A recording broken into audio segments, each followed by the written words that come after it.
Good morning, it's today again. Welcome back to Joseph's Reserves. I'm Joseph and I store 20% of my income in the form of rare coins and precious metals. Since the beginning of May, silver has been running up aggressively. It recently just tested $90. Instead of breaking through that psychological barrier and continuing even higher, it reversed hard. It fell $15 back down to the $75 range, and now everyone's asking the same question. What do we buy? Do we buy full ounces? Do we go even bigger, 5 ounce or 10 ounce bars? Should we even look at fractional? And there's something that stackers are completely overlooking, and I'll be honest with you. When I ran these numbers, I did not expect what I found.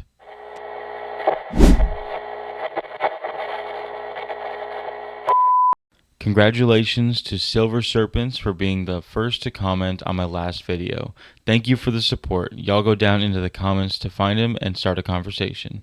In today's video, I'm going to break down something very simple but often overlooked.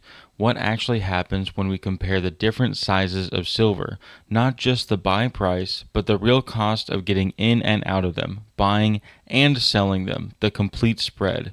Sometimes the sell side is overlooked, especially when most people are thinking about buying, but it's actually a lot more important than you think.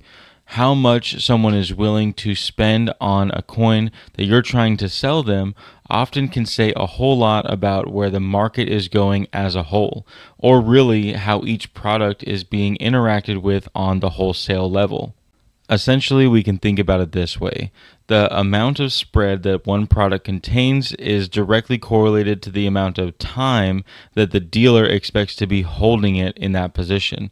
So if it's a product that won't be flipped easily because demand is low, typically the spread will grow and be larger.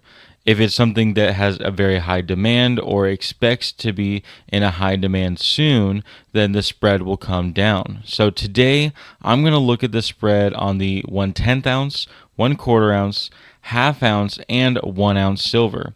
And instead of guessing, I just pulled real buy and sell data from a bullion dealer and compared everything against the same baseline, Kitco spot price. If you're like me, you might already be thinking, well, this is obvious. The 1 ounce size is going to be significantly better because of the premiums. And what I found might actually shock you. So let's get into it. So we'll start with the Kitco ask price of $75.45. And just in full transparency, the online bullion dealer in question has their ask price at $76.11. But we're just going to stick to Kitco. This is actually a common trick that almost all online bullion dealers use. They inflate their ask price to make it look like their deals are much better than they actually are. So here are the prices for all four products, the 1/10 ounce, 1/4 ounce, half ounce, and 1 ounce, as well as what they're willing to pay someone to mail these products back in as of right now. I'm not going to be leaving all this information on the screen, so go ahead and take a screenshot if you like so you can reference all of this as we have our conversation. And to make this a level playing field, we're going to compare 1 ounce of each size of rounds. So 10 1/10 ounce, 4 quarters, 2 halves, and 1 ounce round. And this is going to be a lot of numbers, so I'm just going to leave the important ones on the screen. 10 1/10 ounce rounds is going to cost $105.80 with a buyback of $70. That's the spread of $35.80.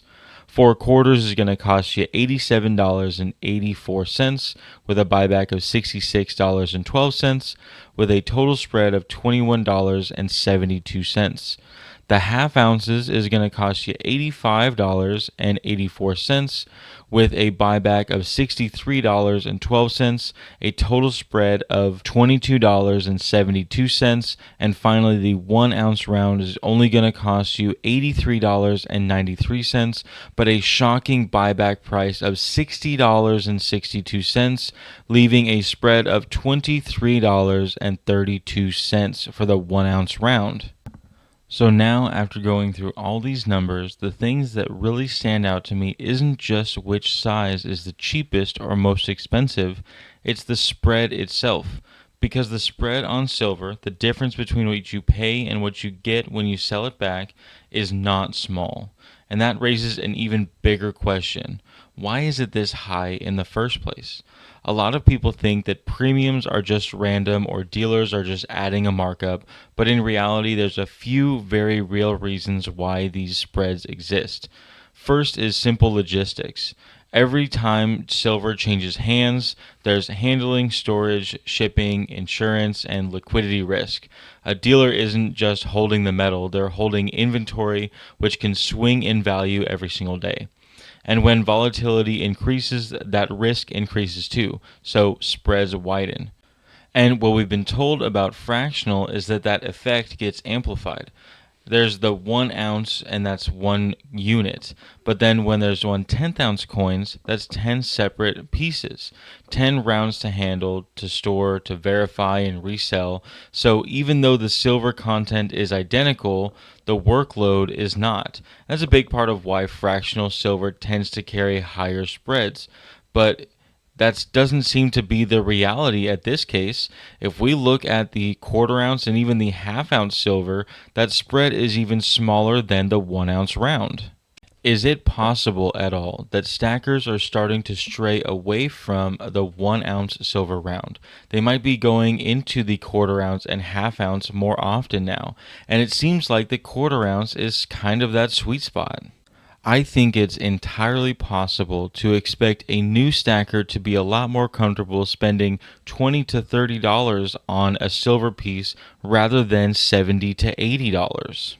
In addition to that, if we look at the historical prices, all the way from 2012 until 2024, prices were between $20 to $30.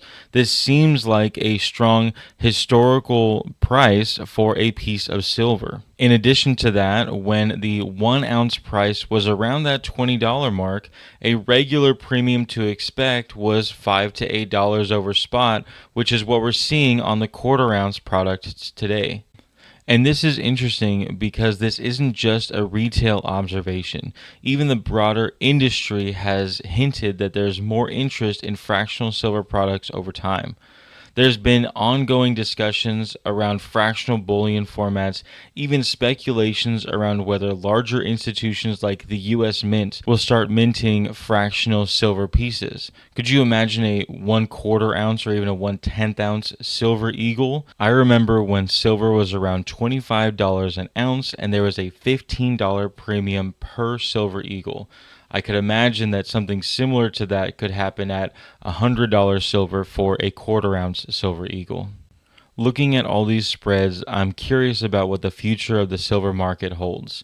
Looking at this, it seems like the 1 ounce silver product might be too much of a risk to hold on to for shops. The premiums might go insane, or maybe even just the buybacks. However, maybe these quarter ounce silver products are where we want to start going. Maybe these spreads are going to be getting even tighter as demand increases even more. All we can do is purchase what we want to purchase today and see where it takes us. For me, I'm planning on continuing to dollar cost average every week. I'm not planning on putting a whole lot more into this dip because, well, there might be another one coming soon. I also plan on buying more half ounces, quarter ounces, and 10th ounces, and even some 1 ounce rounds. But we'll see where it all goes in the future. If you like this comparison, make sure you hit the like button. Go into the comments to let me know what you're doing. What size are you buying? Are you buying this dip heavily or not? Make sure you share the video with those you think may like it and subscribe if you haven't already. But most of all, thank you so much for watching. And just remember, every ounce adds up. So no matter how small, just keep stacking. If you haven't already, make sure you go check out my website, josephsreserves.com. I've got plenty of merchandise, t-shirts, sweatshirts, zip-up bags to store your silver, or coffee to drink your It's Today Again coffee out of. It's Today Again is a reminder that God has given us this day once more, with new mercy, new opportunities, and real work to be done. It's the moment to show up, build good habits, and take hold of what's been placed in front of us. Whether it's putting in the work, staying disciplined, saving consistently, or simply choosing to be faithful in the small things, today is where it starts.